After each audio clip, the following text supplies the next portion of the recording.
Hi guys, and welcome to my channel, Homemaker-in-Progress.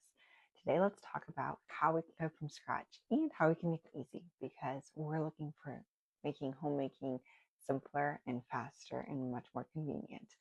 So my top 5 things for cooking from scratch and how to make it simple. The first one is keep ingredients on hand that you use. And I'm talking about the basics.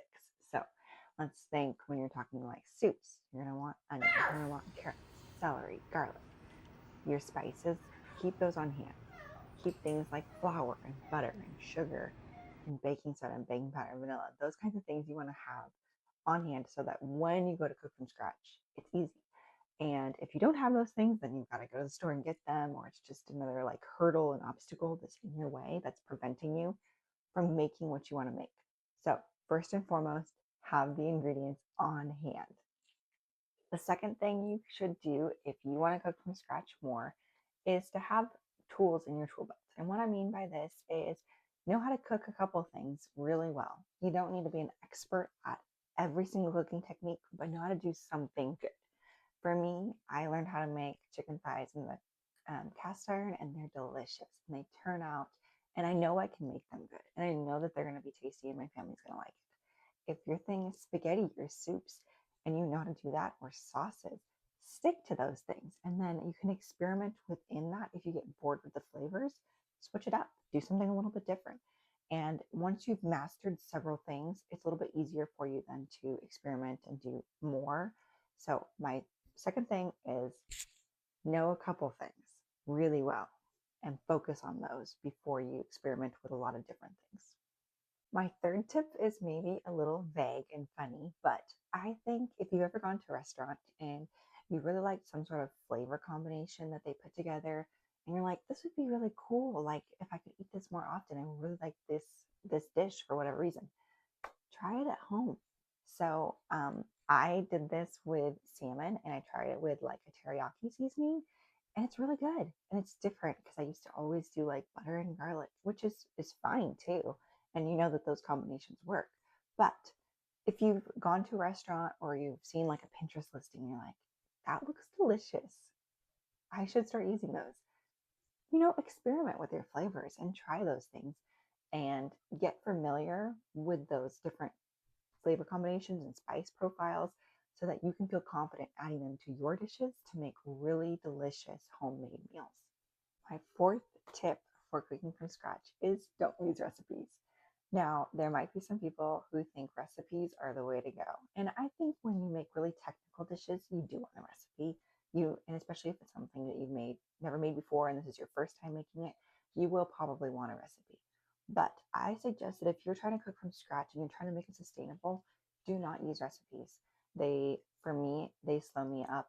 And I'm having to check, did I do this right? What's the next step? And unlike when you're just cooking from scratch and by hand, you're kind of like, in your head what you're going to be doing next. When you use a recipe, it's like you don't really know what you're going to be doing next until you read the next step. And for some people that works. For me, it personally doesn't. And so my recommendation is if you're trying to make a sustainable habit of cooking from scratch, don't use a recipe. Just learn the different techniques that you need to really well. Like I told you before, just a couple. You don't need to know everything. Learn the spice profiles and figure out those kind of things in advance. And then as you're moving along, you can try new things, but don't use recipes when you're just trying to like cook from scratch every single night. You're going to wear yourself out if you're trying to get recipes and get all the specific ingredients and spices that you don't have on hand. And that's another hindrance and obstacle to even wanting to use a recipe. So I highly, highly recommend it. Don't use a recipe. Just learn to cook meals that you really love. And then you don't have to worry about what the exact measurements are. You cook with love.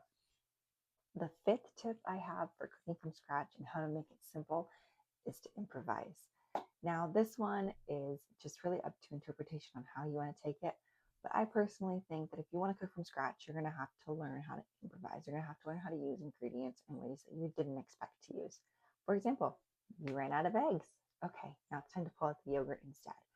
Or you don't have sour cream and you have to use Greek yogurt. Actually, they really work very well for each other.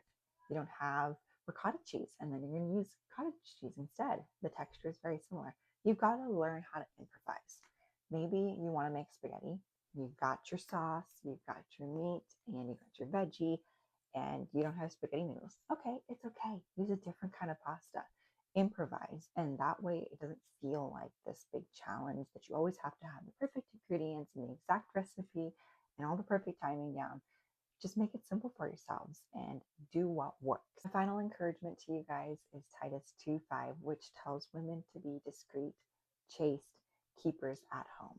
And I think that when we want to cook out, how can we make nourishing food for our families? How can we make this not a burden, but a blessing?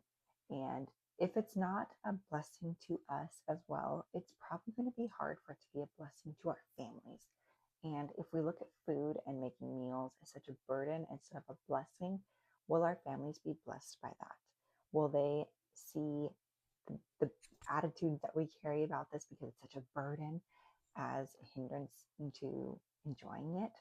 And I don't think we want that for our families. So let's take the time to be good keepers at home and to nourish our families well and not burden ourselves with this, but to take on the responsibility well and with joy and with pleasure and see it as a blessing instead of a burden.